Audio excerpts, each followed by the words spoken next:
this to show the house. Yeah. So that way they're like, okay, yeah, that's my place. Yep. Yep, that's my best find then. Yeah.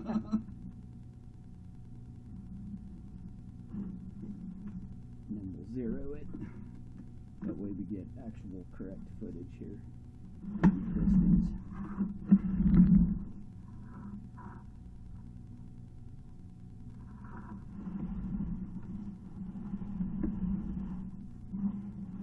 Yeah, you don't get a lot of them out here where it's cast iron all the way. There's a few. Yeah, I was talking to one of my neighbors. He also has cast iron out to the... Oh, his is all the way too? Yeah. Yeah. But you should be going out back. It is out back, yeah. The unfortunate part is if I have to replace this, it goes under an addition, under a tree, under my shed. Oh, Lord. Like, Okay, gotcha. Understood. Uh-huh. All right, say no more, my friend.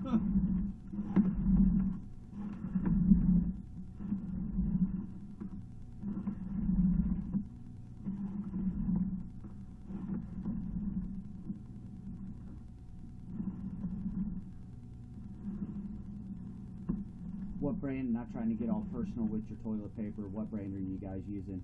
Sherman. Get rid of it. Oh, yeah? Yep, it's the worst stuff that you can use, my friend. You have a preference? Just on something? because of that right there. So what Charmin does is it does not disintegrate or tear apart. Okay. It falls up like a paper towel. Okay. And then, especially with you guys being all cast iron, Yeah. that is kind of the worst stuff that you can really use. What's your favorite? Anything but Charmin. Literally anything. Yeah, but- literally. Okay. You can do whatever you want. I'm not saying that you got to use John Wayne paper or anything like that. But the Charmin does ball up like a paper towel. You're doing no different. Wow. Just something in what they make it out of or Correct. whatever? Yep. It's just the paper composition is kind of funky. Yeah, you're about 33. Yeah. You're getting close to it. I saw that tree root that might be above you. Yeah. But that's not going to be enough to give you any grief. And when was the house built, do you know? 1938. 38, okay. At least this old part of it. Fair enough.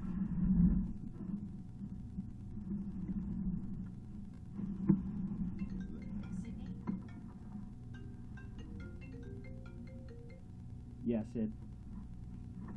Hello.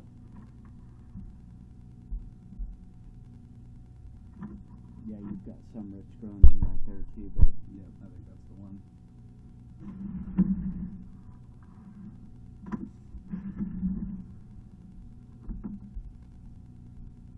Tom don't know anything, Sid.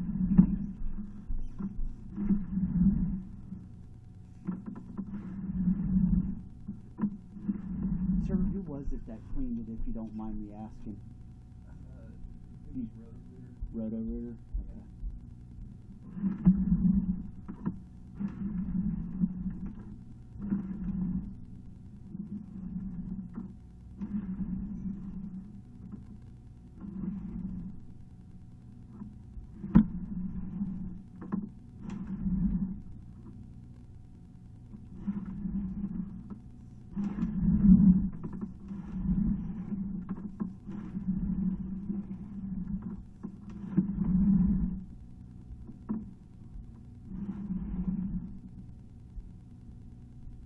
Wanting to do what?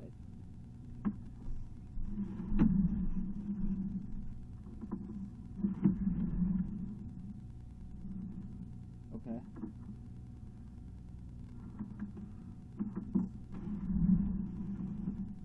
Uh-huh.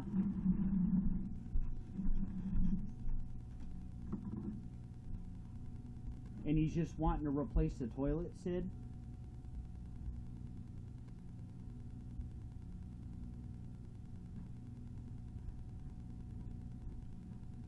Okay, fair enough.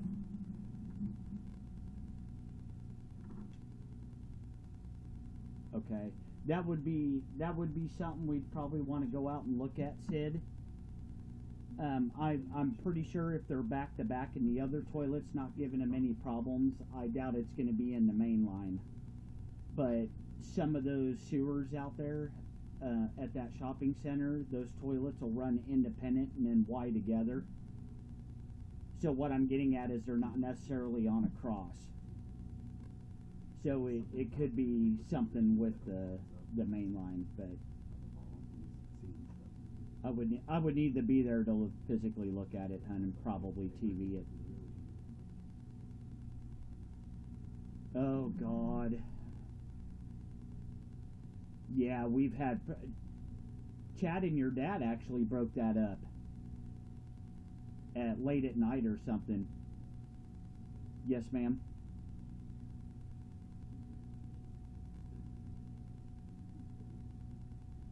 Yeah. Yep, that's the one.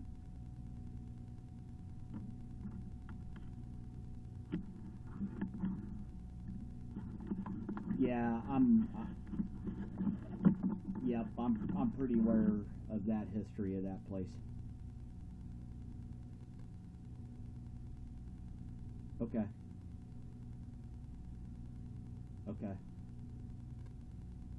Yes, oh masterful one. All right, bye. Yeah.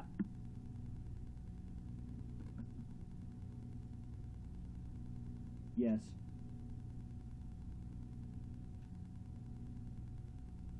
I'll let you think about it. Let me finish with my customer. All right, thanks. Bye.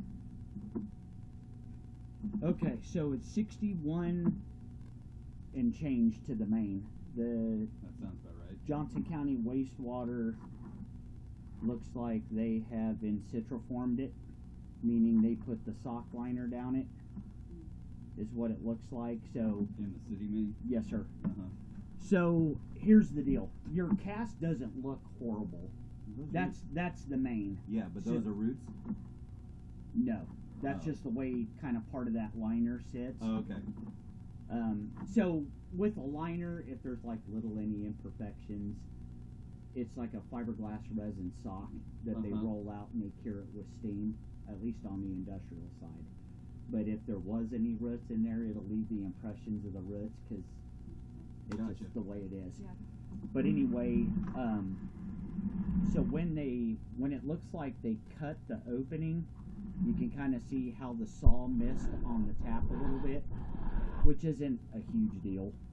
It's not affecting you guys at all because your flow is always down here, so nothing will theoretically. It kind of drops into the city. Right? That is correct, sir. Yeah. So theoretically, you guys aren't going to get anything up there that's going to hit. Now, with the roots, I don't know. I wasn't here, guys, so I'm sorry. Do you remember what kind of blade he had on the end of that machine? Do you remember? It was like a little U-looking thing that faced forward. Yeah. Okay. And he actually ended up snapping off half of it. My guess would probably be where he broke it off at. That blade may have locked up on the top of that spot that I just showed you where the city didn't quite cut that tap all the way out. So when the cable never hits the same spot twice, so depending on how big of a bend he had on the end of his cable, as that blade turns, he probably went like this, and then it snapped it off. Because that fiberglass sock, guys, it's pretty strong. We tried killing one day and we couldn't break it. Yeah. We're out here like a bunch of idiots beating on this thing with like a 90-pound sledgehammer and we couldn't break it. Well, so nice repair then.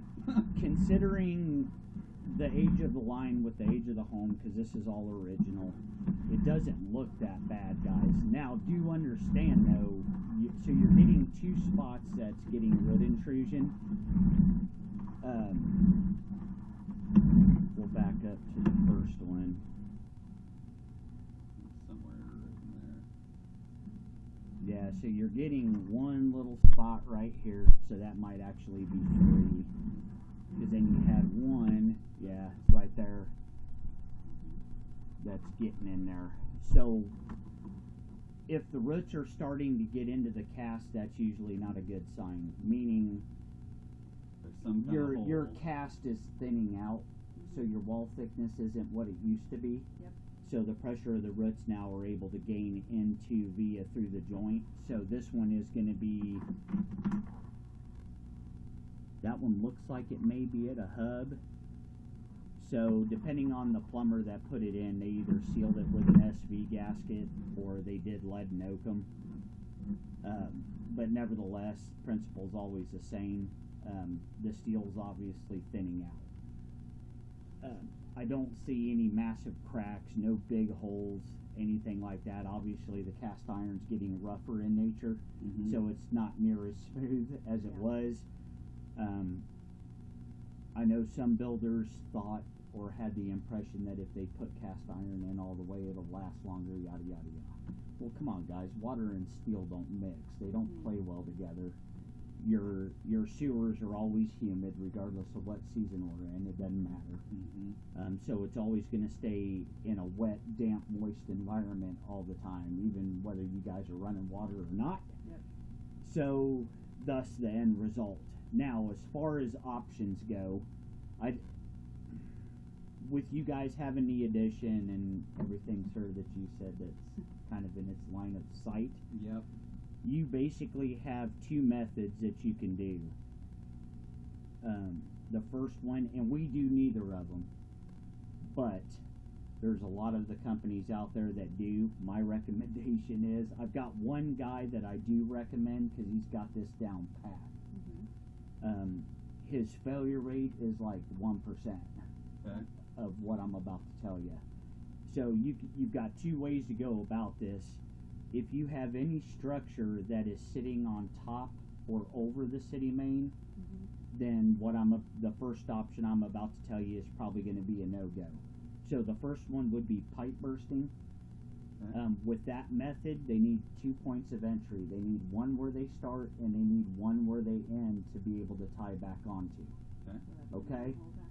So they could do a hole in here and pipe burst, from in here out, or if the contractor feels comfortable, sometimes they'll do it backwards.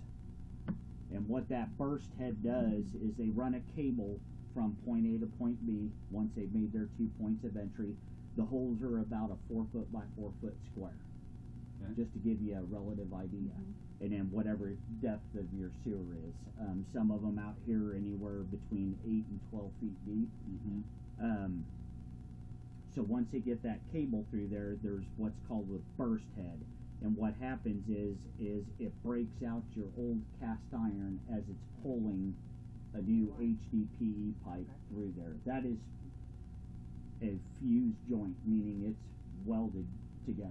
That pipe is, okay? So there's that method. And then you have what I'm starting to like more, it's out, is the SIP liner.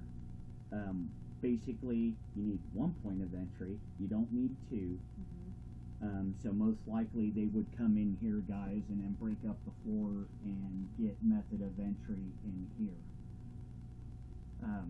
It's basically a fiberglass resin sock. They would measure it off of the camera measurements that they would take, transfer that measurement over to the sock, cut it accordingly. That way it can't over-roll itself. Once they roll it out there, they inflate it using water. Most of the methods that I've seen, they've just used hotter temperature, hot water, and it takes about an hour and a half, hour and 45 minutes to cure. Is that the one that looks like a really thin hose? Yes, ma'am. And you see it kind of roll out like a sock. Yeah, they first do it with... If you guys are curious, go on YouTube. There's a lot of videos about it if you want to see the process. No matter what manufacturer is doing it, the process is pretty much all the same. The nice thing with it is 1 point of entry, no two, so they could probably do it from in your basement without doing any dig-ups outside. It adds 1/16 of an inch to the inside pipe diameter of your sewer, which isn't much. So currently, right now, you're running 4-inch cast iron all the way from point A to point B. Does it still look like mostly 4 inches to you? For the most part, yeah. Okay. Considering, the age. Like I said, I've seen houses way worse than yours by far. Okay. If the roots start coming in still, they will always go. Once the roots penetrate your line, whether you're cast iron, clay, I've seen poor installs on plastic with bad, poorly glued joints, and then roots will start getting in there.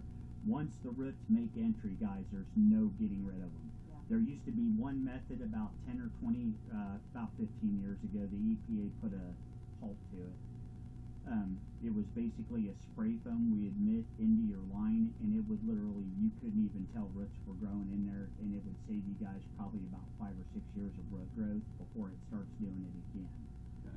But the chemical that was being used, the EPA said no go. Yeah. So Okay. there goes that Yep. option, which was awesome. Yep.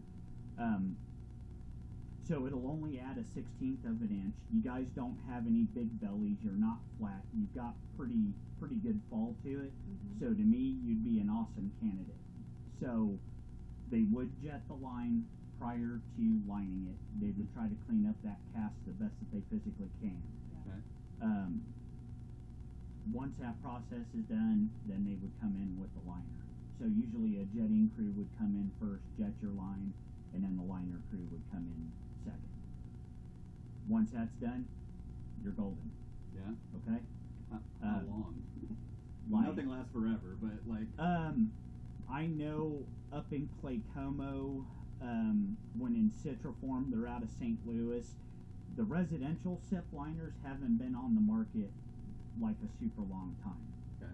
But the industrial version of it, I've seen lines that have been SIP lined and they're going on 30 years and they still look immaculate off of a camera truck.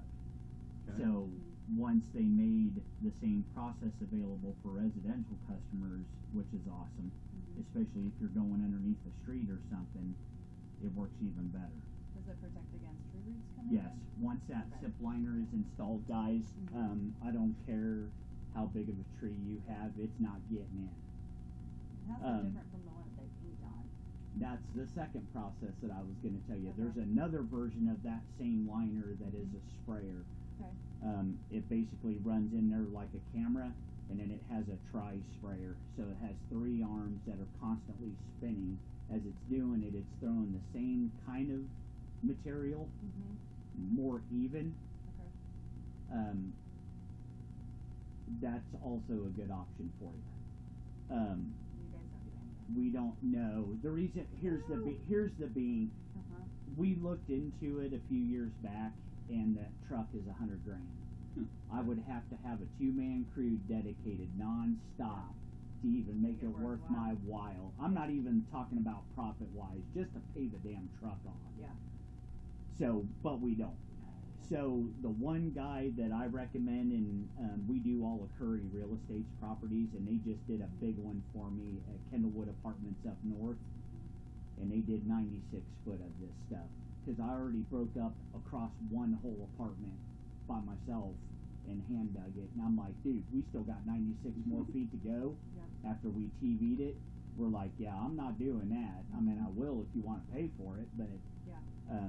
so we had them do that, and it turned out perfect. Okay. So You with that, subcontract out? with that being said, Rick with Affordable Plumbing is who I recommend. Okay. Like I said, his failure rate is like 1%. So if you get bids from other companies, guys, with that liner, you're gonna freak when you see the bid. Yep. Because you're going to go, my God, it's like 30 grand. What in the world? The reason being, there is always that possibility of liner failure.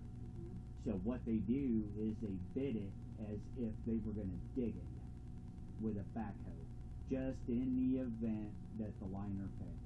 Okay. So, but like I said, I've known more with Rick's jobs than I have like KB Complete, or I know A1 Sewer and Septic's doing it. Now, Rick does both methods. He does the SIP liner and the spray. So I know he does both options.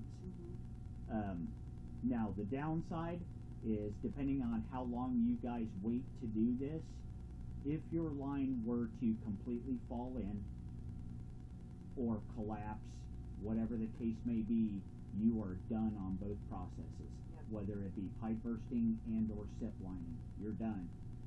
And you're going to have no alternative but to backhoe it. Okay, so bear that in mind too. Yeah. What Rick may say, I don't know, because the camera won't tell us wall thickness. All it's showing us is internal, Yep. what your pipe looks like. if they feel that the liner or that your current pipe is so thin, they may feel like it's not going to be worthy to line it.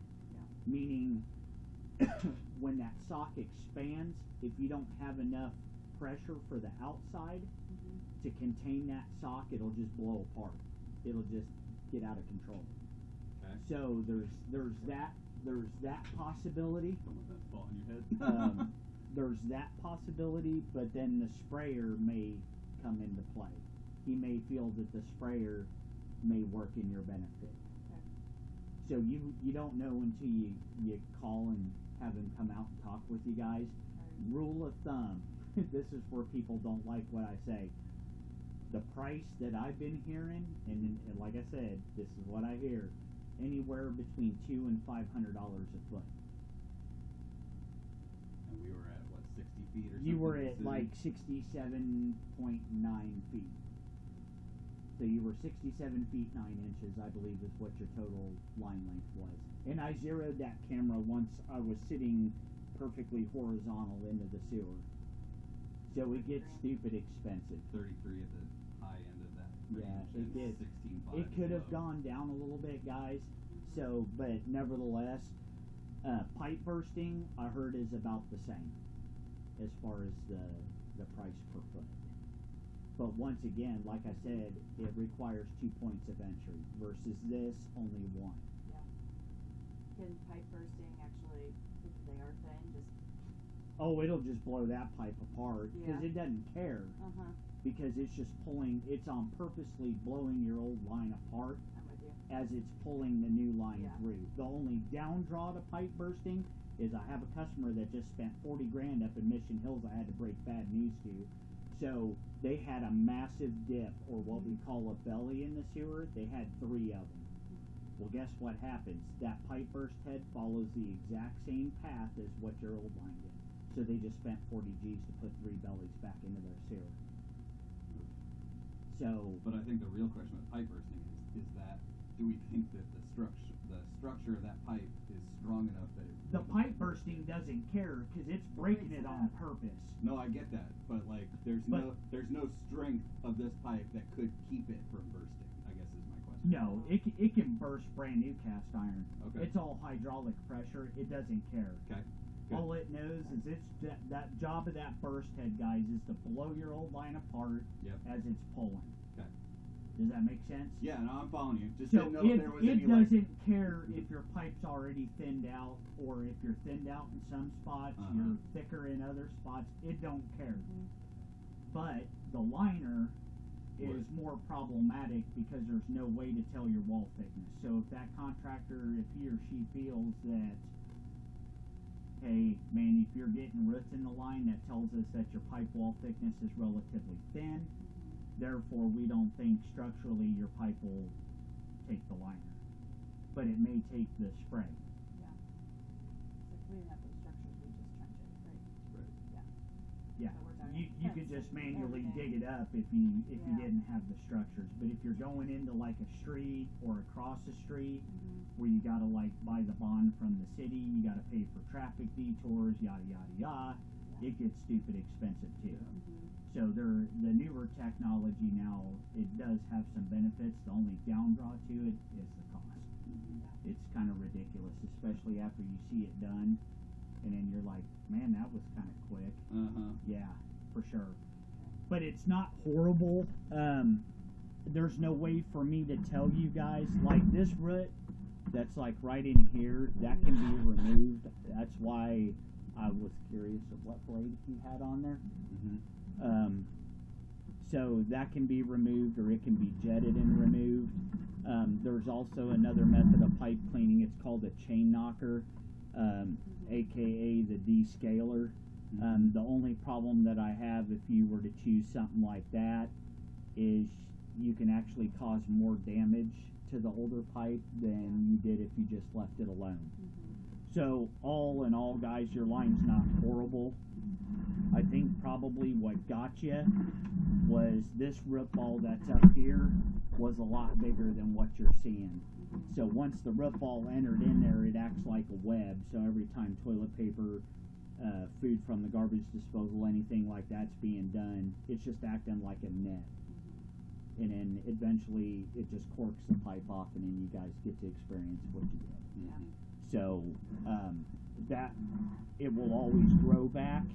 But what you don't want to do is go, oh, okay, well, he said it looks pretty good, you know, and then you let it go, and then all of a sudden it collapses on you, Yeah. because then you're screwed, guys. Yeah. Whatever structure's in the way, It's coming out. yeah. I meant some of it can be rerouted. So I haven't seen your backyard or anything, but sometimes I've seen contractors where they'll come out of the house and then they'll just dive all the way around it and bring it and swing it back around and pick it up that way. But the more turns you have in a line, the more possibilities you have for clogs. Yeah. Because your water is always going to make it on through, your solids are left behind. Yep, makes sense. So, but is it something that you have to do like pronto? No, but it's something that I probably wouldn't let go for very long. And to my knowledge, even if you guys were on the sewer insurance, I don't know of any contractors that are on that list that do either SIP lining or the pipe bursting.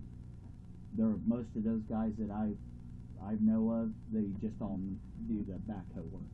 I don't think we have that. Looks pretty good.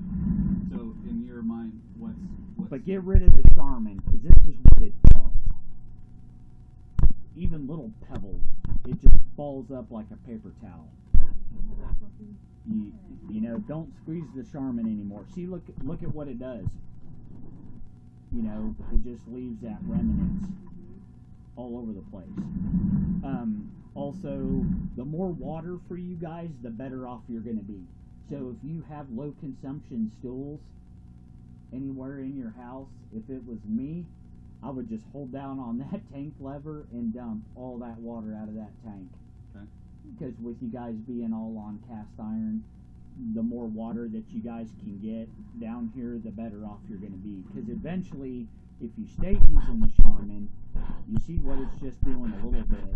You multiply that over like a 6 or an 8 month period, it'll actually do what we call getting loaded up, meaning it'll get so thick to the consistency of like cream of wheat, and then and then the cable sometimes can't open it and you're forced to jet. So